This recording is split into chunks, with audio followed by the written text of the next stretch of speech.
Pinayflex nga ng girlfriend ni Carlos Yulo na si Chloe San Jose sa kanilang mga naging event sa nakaraan nga pong mga araw, kung saan ay very active nga si Chloe San Jose at si Carlos Yulo sa lahat ng mga invitation na kanilang natatanggap. Ayon nga sa mga netizen, mukhang hindi nga daw pumapalya ang pagpunta nila sa lahat ng imbitasyon na ito, at ito nga ay binapahagi din nitong si Chloe San Jose sa social media. Nito lamang ay binahagi din nila Chloe at nitong si Carlos ang kanilang celebration ngayong nakaraang Pasko kasama ang kanilang mga papi. Marami ang nag-expect ng mga netizen na ngayong Pasko ay baka magkaayos ng araw o kahit paano ay mag-abot ng munting regalo. Itong sila Chloe at Carlos Yulo sa pamilya, of course, nila Carlos. Kahit man lang ang mga lolo't lola ay munting regalo, pero wala nga daw inabot itong si Carlos. Grabing puso talaga daw. But anyway, marami talaga ang nag-abang kung magkakaayos nga bang muli at magkakasama nitong nakaraang Pasko ang pamilya Yulo at syempre ang Olympic gold medalist na si Carlos Yulo. May mga nabasa pa nga sa mga post sa social media mula sa ilang netizen na nagsasabing ipapanalangin nila na sana nga daw maging maayos sila Carlos, pati na rin ang kapatid niya at ang kanilang magulang sa Christmas Day. Sigurado raw kasing mas magiging masaya, syempre, at makabuluhan ang nasabi nga pong selebrasyon ng Kapaskuhan kapag umuwi na nga si Carlos sa kanyang dating tahanan o sa kanyang mga magulang o pamilya.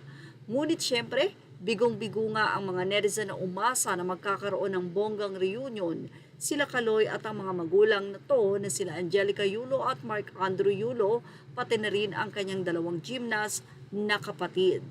Nagpost si Angelica sa kanyang Facebook page ng kanilang family photo. At ngayong araw ay may caption na Merry Christmas from our family to yours. Yan ang ibinahagi ni Mrs. Angelica nitong December 25. Wala pa rin si Carlos sa litrato na ang ibig sabihin nga ay hindi pa rin sila nagkasama, nagkakontaka, nagkausap ng atleta sa araw ng Pasko.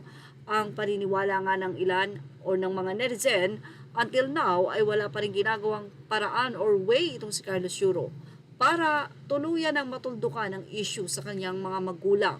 Pero may mga nagkomento naman na posibleng tinawagan at nakipag-usap na si Carlos sa kanyang ama at ina bago pa magpasko at hindi na lamang nila ito isinasa publiko. Ngunit sa naman ng ilang netizen, parang imposible itong mangyari dahil nandyan pa rin daw ang girlfriend na si Chloe San Jose na nagiging hadlang sa pagkakaayos nga ng mag-iina at mag-ama. Narito ang ilang komento na mababasa sa Facebook page ni Mrs. Angelica. Enjoy Mami Angelica po, Miss Yulo, and Merry Christmas too. Mga ruling daw po mga kids ko, Mami Angge, from our family to yours. Merry Christmas Yulo family, sa bagong buhok ni Eldrew, kamukha na niya si Carlos. Merry Christmas and a Happy New Year. I wish you all the best, good health to all of you and more things to come. God bless. So marami po ang nais talaga na magkaayos ang mga si Carlos at ang mga magulang nito na sana nga daw ay hiling nila kay Chloe na gawa na ng paraan. Siya na ang gumawa ng way para magkaayos ang magkakapamilya. Yan ang ating showbiz snap update. Thank you for watching. Images are all credit to the rightful owners.